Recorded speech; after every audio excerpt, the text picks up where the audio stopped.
sailing with my brother Kendall. I'm sailing with my brother Kevin On Gadzooks, baby!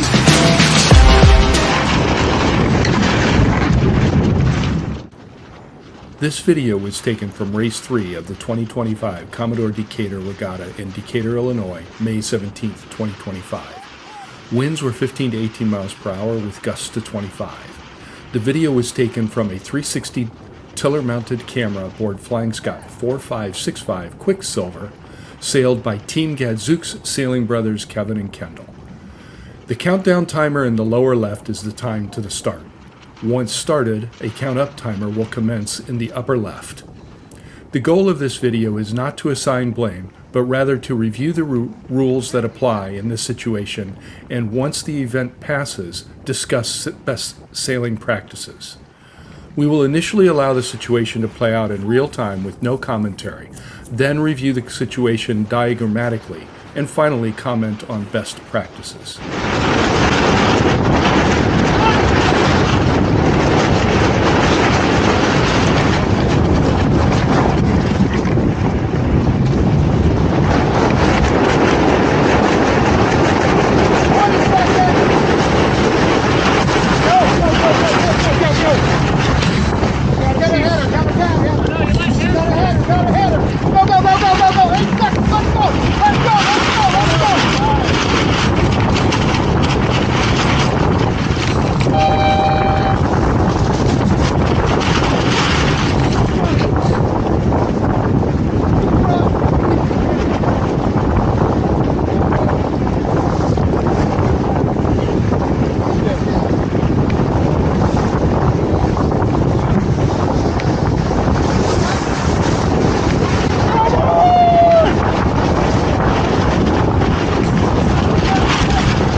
As we look at the diagrams, understand that they are not to scale, but that the relative positions are accurate. With high winds, decisions need to be made quickly, and it's nearly impossible to hear. Keep this in mind. Let's look at the incident diagrammatically. Video from the tiller cam aboard Quicksilver and drone video from YouTube Sailing Instructor were used. A link to the drone video will be in the description. About 10 seconds before the start, this is the location where all the boats are for the race. Our focus will be on the non-pink colored boats. But remember that the pink colored boats are on the race course. In particular, we will be focused on the dark gray, dark blue, light gray, and the green boat. The yellow and blue boats are not involved in the incident, however they are easily identifiable in the video, so they are tracked throughout the event. At about 10 to 15 seconds after the start, the light blue boat is on port and the yellow boat is tacking onto port, recognizing that the wind shift favors the port tack. The green boat is just barely going to clear the pin. Dark gray is not pointing well and is not going to clear the line. The inability to make the pin end is going to force the dark gray boat to tack onto port. At about 15 to 20 seconds after the start, dark gray begins her tack. Yellow ducks dark blue, and light blue tacks underneath dark blue. Light gray continues on her course, and green begins to pinch up to make the pin. At about 20 to 25 seconds after the start, dark blue recognizes that she should tack to take advantage of the shift.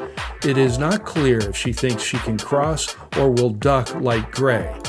Light blue bears away, likely due to a localized header or a boat handling mistake, as it is at this time that she heels way over. Yellow is ducking light gray, and light gray, seeing that dark blue is tacking, hails starboard. However, light gray also sees dark gray and is hopeful that dark gray hears the hail as well. About 25 seconds, it becomes clear that both dark blue and dark gray are on collision courses with light gray. Also, although it is not portrayed, yellow begins to tack back onto starboard because of one of the pink boats shown in the first slide is creating an obstruction to continuing on her path. Green has pinched up to make the pin. A few seconds later, dark blue, recognizing the impending collision, begins to tack back onto starboard. Dark gray, recognizing that dark blue will be in her path, begins hailing and bearing away, gaining speed as the main is not immediately released. Yellow has completed her tack back onto starboard, clear of all boats, and green is moving slow, having pinched to clear the pin. About 30 seconds into the race, dark gray T-bones dark blue and slides off dark blue's stern. Dark blue begins to head up, and light gray also begins heading up. Green begins to tack, further slowing her down. Some seconds after the collision, light gray is in irons. Dark gray ducks everyone below him, dark blue returns to starboard to get some speed, and green completes her tack onto port. About 10 seconds later, dark gray ducks yellow, green quickly tacks back onto starboard to avoid dark blue, and dark blue heads up to avoid contact. Light gray moves back onto starboard to regain control and speed. Roughly a minute after the start, the boats begin to separate with light blue, yellow, and dark gray on port, the latter moving to duck several unshown pink starboard tackers, with green and dark blue tacking onto starboard. Sometime later, light blue capsizes during a tack where the jib gets hung up on the windward side and forces the boat over. 3 legs later, light gray flips during a jibe set with the spinnaker and also drops out of the race. So what happened? What rules could be in play? What should the boats have done?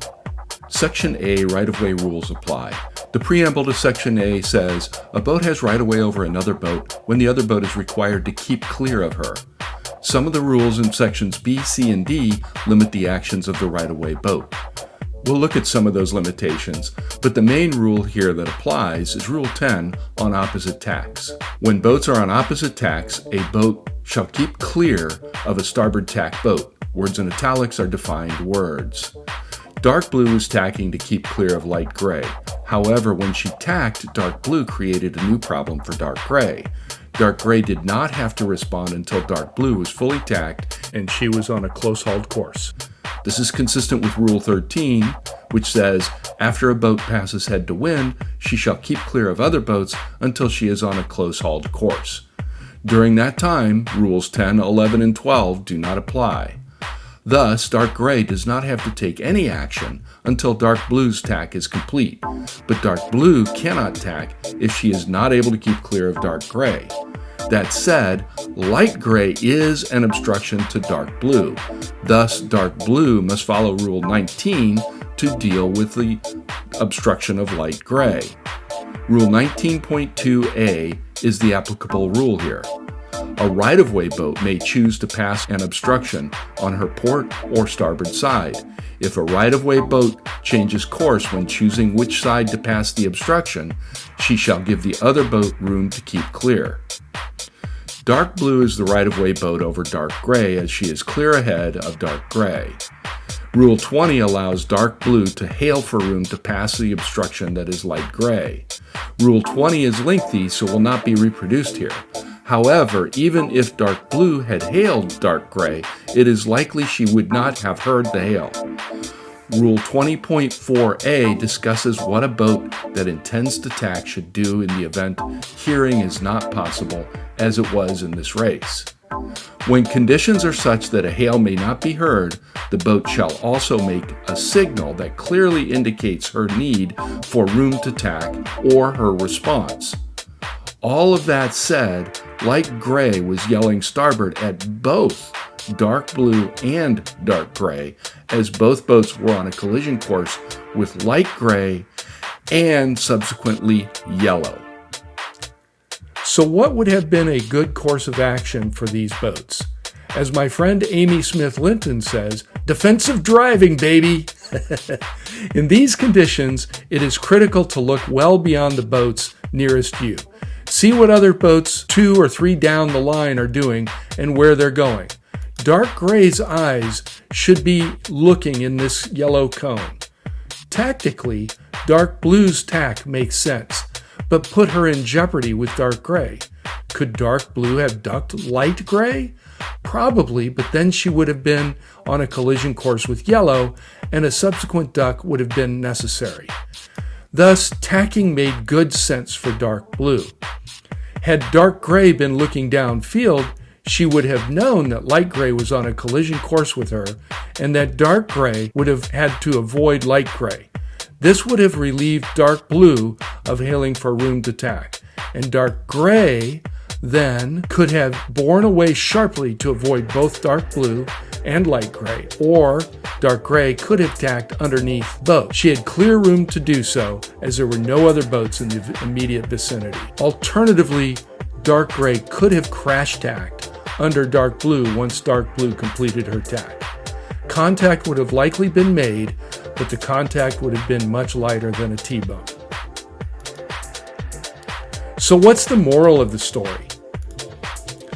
Look around and see all the boats in your vicinity, not just the ones nearest you. Take evasive action early. If you must respond, do so in a way that slows your boat, not accelerates it. If it's clear, contact will be made. In this case, tacking and contacting side against side would have resulted in a lower impact hit. If all else fails, release all sails and stop or dramatically slow the boat heading up into the wind. This may create other challenges with boats behind you or slightly upwind of you, but any contact will be done with the boats that are moving much more slowly, and damage is unlikely to occur. I hope you enjoyed this video. Please feel free to use it in your rules reviews with your fleet, club, or class. The purpose of this discussion is to look at the rules, but more importantly, to find ways to avoid requiring the rules to get you out of trouble. Thanks for watching.